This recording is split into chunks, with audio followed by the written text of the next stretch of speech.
Hello friends, welcome to my YouTube channel only website. दोस्तों, आज हम लोग बात करेंगे बायो एनर्जी रिसोर्स के बारे में। दोस्तों, बायो एनर्जी रिसोर्स हमारा बहुत ही गुड एनर्जी रिसोर्स है और इसमें हम लोग बात करते हैं ऑर्गेनिक मैटर जो कि यूज़ करते हैं generate clean electricity and carbon neutral gases के बारे में।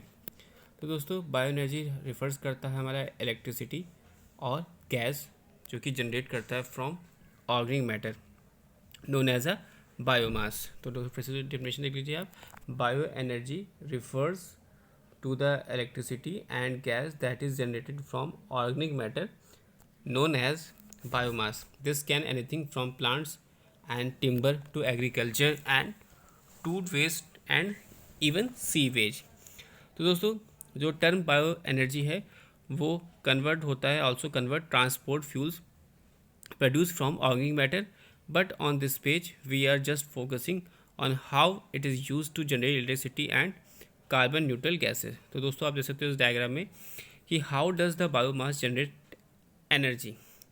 व्हेन बायोमास हम लोग यूज़ करते हैं एज अ एनर्जी सोर्स, तो ये रिफर करता है as a feedstock, and feedstocks can be grown specially for their energy content, और they can be made of waste product from industries such as agriculture, food processing या timber production. Dry combustible feedstock such as a wood, pellets और burn in the boilers या furnace। तो इनको हम लोग boiler या furnace में use करते हैं। दिस टन्स बॉयलर्स क्या करते हैं, वाटर एंड क्रिएट करते हैं स्टीम, जिसको हम लोग क्या करते हैं, ड्राइव करते हैं टरबाइन टू जनरेट इलेक्ट्रिसिटी करने के लिए। तो दोस्तों, जो वेट फीड स्टॉक है जैसे कि food like food waste for example are put in the sealed tank where they are not produced methane gas, जिसको हम लोग बोलते हैं also called biogas. This gas can be captured and burn to generate electricity, और it can be injected into national gas grid and use for cooking and heating. तो दोस्तों, bio energy is a very flexible energy source जो कि can be turn up and down quickly to meet the demand, making a great backup for weather dependent renewable technologies such as wind and solar. तो दोस्तों, is bio energy environmentally friendly and sustainable.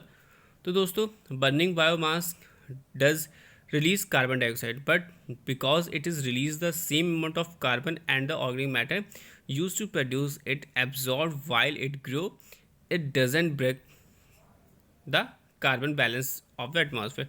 तो दोस्तों, जितना वो carbon produce करता है उतना ही वो ऑर्गेनिक में दे सकता है, जिससे कि उसको सबको बैलेंस कर ले जाता है, एटमॉस्फेयर में बैलेंस हो जाता है।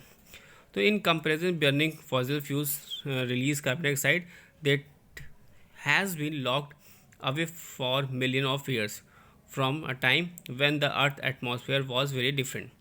This adds more carbon dioxide into our current atmosphere, breaking the carbon balance. The overall sustainability and environmental benefits for bioenergy can be depend on whether waste feedstocks or energy crops are being used.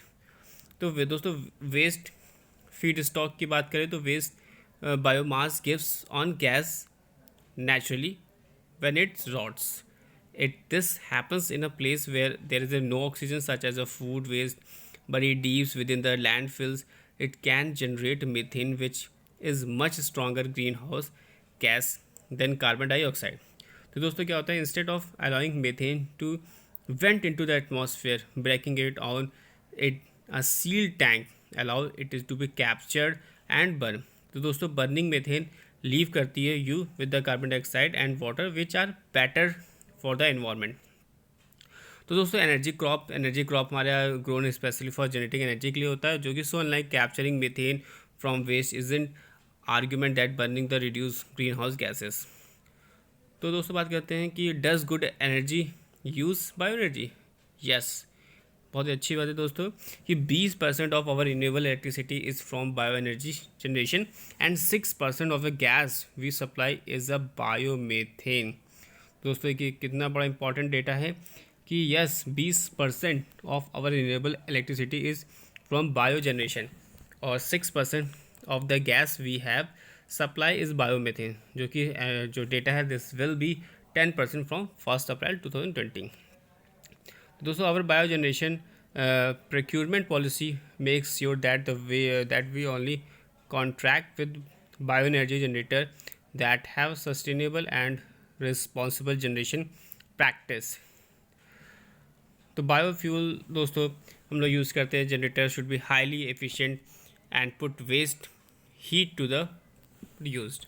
और दोस्तों impacts on air quality must be appropriated managed. Green gas must be certified under the green gas certification scheme. Thanks for watching and sharing.